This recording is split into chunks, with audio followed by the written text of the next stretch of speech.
में कोविड मरीजों की संख्या 959 हो गई है। ये जानकारी अभी कुछ देर पहले प्रमुख सचिव स्वास्थ्य अमित मोहन प्रसाद ने दी। उन्होंने बताया कि उत्तर प्रदेश में कोरोना मरीजों की संख्या 959 हो गई है।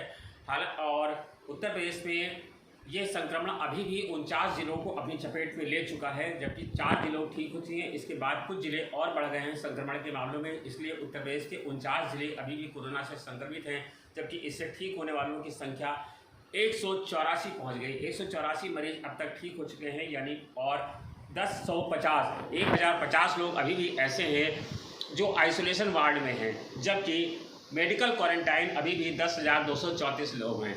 यानी कि यह वो आंकड़ा है जो प्रमुख सचिव स्वास्थ्य अमित मोहन प्रसाद ने दिया, जबकि सरिता प्रभा के सूत्रों के मुताबिक कोरोना पॉजिटिव मरीजों की संख्या 1072 है। हालांकि सरकार इसकी पुष्टि खुद अमित मोहन प्रसाद ने ही की। उन्होंने बताया कि 959 मरीज ऐसे हैं जिन्हें कोरोना पॉजिटिव पाया गया है।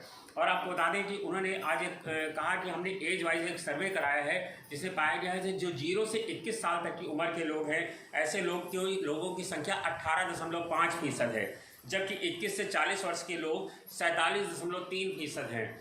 40 से 60 साल की उम्र के लोगों की संख्या 24.7% है और 60 प्लस वालों की संख्या 9.4% है। यानी कि वह उम्र जो 21 से 40 साल की उम्र के लोग हैं, वो लोग सबसे ज़्यादा इस कोरोना वायरस से संक्रमित हो रहे हैं, जबकि उसके बाद 40 से 60, यानी कि अगर उन्होंने कहा कि अगर कुल मिला देखा जाए तो 21 साल से 60 साल की उम्र के लोग कोरोना संक्रमण से सबसे ज़्यादा प्रभावित हो रहे हैं। जबकि शुरू में कहा जा रहा था कि बुजुर्ग लोग इससे जल्दी प्रभावित हो जा रहे हैं क्योंकि इनकी इम्यूनिटी कम हो रही है, तो अब बुजुर्गों की संख्या घटकर बेहद कम हो गई। सिर्फ 9% ऐसे हैं जो 60 साल से ऊपर के हैं, वो कोरोना पॉजिटिव हैं। अगर इसको महिला और पुरुषों के लिहाज में देखा जाए तो कोरोना संक्रमण महिलाओं से काफ़ी दूर है, यानी वो पुरुषों को ही संक्रमित कर रहा है। 78% पुरुष कोरोना से संक्रमित हैं, जबकि महिलाओं की संख्या सिर्फ 22% है। यानी कोरोना से सबसे ज़्यादा संक्रमित होने वाली संख्या में पुरुष ही हैं।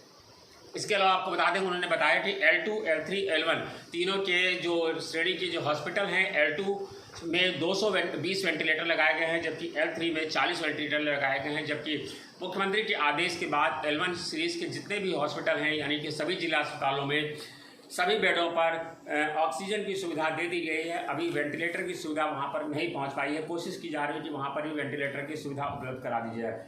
इसके अलावा आपको बता दें, उत्तर प्रदेश के मुख्यमंत्री योगी आदित्यनाथ ने आज टीम 11 के साथ बैठक की। टीम 11 की बैठक के साथ उन्होंने तमाम सारे फैसले लिए। उन्होंने कहा कि देखा गया है, जब उत्तर प्रदेश में लॉकडाउन लागू किया गया या पूरे देश में लॉकडाउन हुआ, तो बहुत सारे लोग जो दूसरे राज्यों में जो उत्तर प्रदेश के थे और बाहर राज्यों में मजदूरी करने के लिए गए थे, ऐसे लोगों को चिन्हित किया गया। ऐसे लोगों की संख्या करीब 5 लाख लोग हैं। तो अब उन्होंने APC की अध्यक्षता में और 5 प्रमुख सचिवों की अध्यक्षता में एक कमेटी बनाई है और APC उसकी अध्यक्षता करेंगे। उसमें जो है कौशल विकास, रोजगार और ODOP के आधार पर इन लोगों को रोजगार देने के लिए एक समिति बनाई गई है कि इन लोगों को अब उत्तर प्रदेश में ही रोजगार दिया जाए, ताकि इन्हें मजदूरी करने के लिए अन्य राज्यों में न जाना पड़े।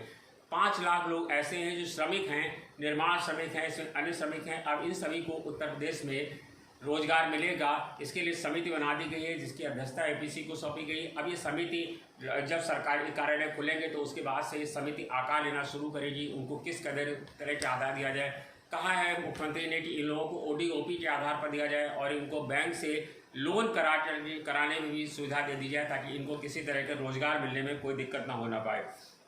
इसके अलावा आपको बता दें कि मुख्यमंत्री ने ये भी कहा है कि जो प्रधानमंत्री की ओर से रिवॉल्विंग फंड दिया गया था, उसे महिला स्वयं सहायता समूह के लिए भी रोजगार दिया जाए। यानी जो इन लोगों में जो महिलाएं हैं, उनको महिला सहायता समूह के लिए रिवॉल्विंग फंड से फंड देकर के उनको रोजगार उपलब्ध कराया जाए।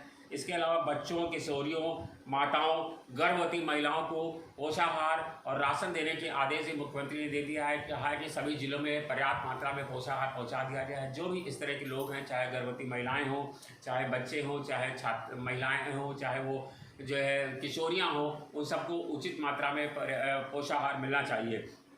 इसके अलावा आज शाम को DM, SSP, SP और पुलिस कमिश्नर के साथ आज मुख्यमंत्री एक बैठक करने जा रहे हैं। बैठक के बाद मुख्यमंत्री तय करेंगे कि किन जनपदों में खोला जाना है। कि कल से तमाम सारे काम मुख्यमंत्री ने आदेश दे रखे हैं, जिस पर तय किया जाएगा कि कल किस तरह। अभी एक संकेत उन्होंने दिया है कि जिन जिलों में 10 कोरोना पॉजिटिव होंगे या उससे ज़्यादा होंगे वहाँ पर वो काम काज करने की इजाज़त नहीं देगी सरकार। यानी कि अब एक इशारा मुख्यमंत्री की तरफ से आया है निकल के, जिसके अभी अब प्रमुख सचिव गृह अवनीश अवस्थी ने बताया कि जहाँ पर 10 से ज़्यादा मरीज हैं ऐसे जिलों में काम काज करने की छूट नहीं मिल सकती है और लॉकडाउन का सख्ती से पालन कराया जाएगा।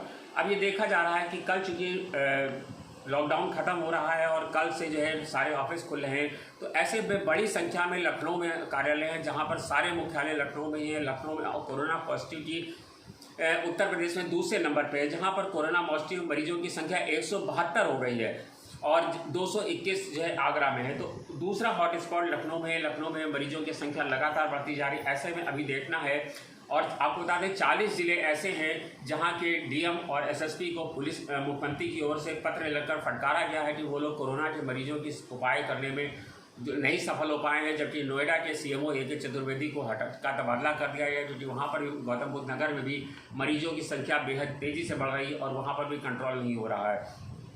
इसके अलावा आपको बता दें कोरोना मुख्यमंत्री ने यह भी आदेश दिया है कि जो कोरोना संदिग्ध है उन सभी की जांच की जाए, उन्हें उनकी जांच में किसी तरह लापरवाही न बरती जाए।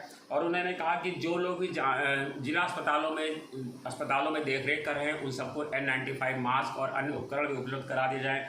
कल से जो ऑफिस खोले जाने हैं, आज सभी कार्यालयों में सैनिटाइजेशन कराया जा रहा है। पूरे सचिवालय की बिल्डिंगों में सैनिटाइजेशन अभी कुछ देर पहले शासन ने कराया है। सभी कमरों में सैनिटाइजेशन कराया जा रहा है ताकि कल जो ऑफिस खुले तो वहाँ किसी तरह की संक्रमण की आशंका न रहे और किसी तरह से। और मुख्यमंत्री ने सभी को सोशल डिस्टेंसिंग का पालन करने का आदेश दिया है। अब देखना है कि शाम तक क्या आदेश होते हैं, लेकिन अभी तक के जो आदेश हैं उन पर यही माना जा रहा है कि कल से उत्तर प्रदेश के सभी कार्यालयों में कामकाज नियमित रूप से शुरू हो जाएगा। इसके अलावा आपको बता दें कि जो मुख्यमंत्री ने ये भी का आदेश दिया है कि जो शेल्टर होम हैं वहाँ पर रेगुलर सैनिटाइजेशन कराया जाए। और आज प्रदेश में 35,68,000 लीटर दूध की सप्लाई की गई है और आपको बता दें 45,000 वाहन लगा करके फल और सब्जी का वितरण कराया गया है। 2,000 से 22,000 से ज़्यादा राशन की दुकानें खोली गई, जिनके माध्यम से दुकानों पर सामान उपलब्ध कराया जा रहा है।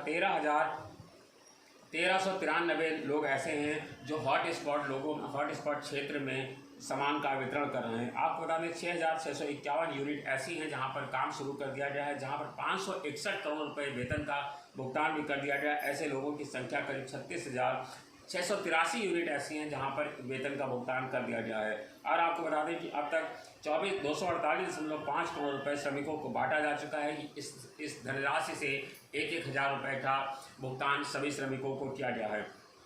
इसके अलावा आपको बता दें कि जो है कम्युनिटी किचन, सरकार जो कम्युनिटी किचन चला रही है उनकी संख्या 795 है, जबकि 1303 निजी और धार्मिक संस्थान धार्मिक कम्युनिटी किचन सेंटर चलाए जा रहे हैं, जिसके माध्यम से 12,78,000 फूड पैकेट का वितरण किया गया है। और आपको बता दें उन्होंने एक अहम जानकारी ये भी दी कि उत्तर प्रदेश में कोविड फंड में अब तक करीब 204 करोड़ रुपए का फंड आ चुका है।